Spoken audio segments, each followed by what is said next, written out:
என்னோட கேள்வி என்னன்னா, நீங்க என்னை தப்பா எடுத்துக்காதீங்க. இது மக்கள் சைடு இருந்து வர கேள்விய தான் கேட்கிறேன்.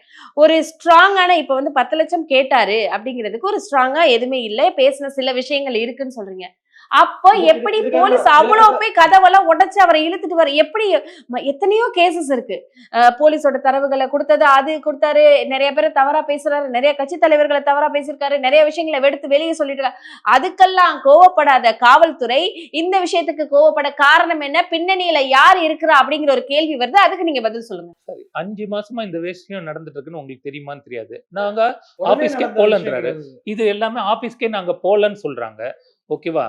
அதுலயே அவர் பொய் சொல்றதுக்கான காரணம் உங்களுக்கு தெரியும். ஆபீஸ்க்கு நாங்க ஏன் வரலன்னு அவர் சொல்லணும். வந்தாங்க, நான் இத பண்ணல, அப்படி பேசிருக்கணும்ல. சவுக்கு சங்கர் இதுதான் நடந்திருக்கணும்னு சொல்லிருக்கலாம்ல. அவர் என்ன சொன்னாருன்னா, ஆபீஸ்க்கே இந்த மகேஷ் ரம்யான்றவர் வரவே இல்ல, அந்த மாதிரிலாம் இந்த மாதிரி ஒரு யாரும் விஷயமே நடக்கல அப்படின்ட்டு அந்த அரெஸ்ட் பண்ணும்போது வீடியோ போட்டிருக்காரு. சோ இது எதனால அவர் மறைக்கிறாருன்னு உங்களுக்கு நான் உங்களுக்கு கேக்குறேன். சரி, அந்த மாதிரி விஷயமே நடக்கல, ஹேப்பனிங்கே இல்ல. போலீஸ் வந்து காலைல 6:30 மணிக்கு போயிருக்காங்களா? ஆமா. எதுக்கு 12 மணி வரைக்கும் கதவு திறக்காம இருக்கணும் அப்படின்னா உனக்கு பயம். மடியில கனம் இல்ல அப்படின்னா உனக்கு இல்ல என்ன வந்து பயம்? அந்த கேள்வியும் இருக்கு. காவல்துறை உங்க கடமையை பண்ண வந்திருக்காங்க, பண்ண விட்டுருக்கலாம், ஏன் பண்ணல? விடுங்க. நாங்க இன்னைக்கு கேஸ் கொடுத்து நாளைக்கே அவங்க போய் அரெஸ்ட் பண்ணி உடனே போட்டாங்க. அந்த அளவுக்கு பொலிட்டிக்கல் பேக்ரவுண்ட்லாம் இல்ல சத்தியமா இது கிடையாது. எப்படி நான் ஏன் இந்த கேள்வி எல்லாம் கேக்குறேன்னா, வெளிய என்ன பேசுறாங்கன்னா, அதுக்கு பொலிட்டிக்கல் பேக்ரவுண்ட் இருக்கு, இது முழுக்க முழுக்க டிஎம்கே ஓட வேலை, டிஎம்கே உங்க பின்னாடி இருந்து வேலை பாக்குது அப்படிங்கிற பேச்சுகள் வெளியே வர கண்டு நான் கேக்குறேன். டிஎம்கே வேலை பாக்குதுன்னு சொல்றீங்க.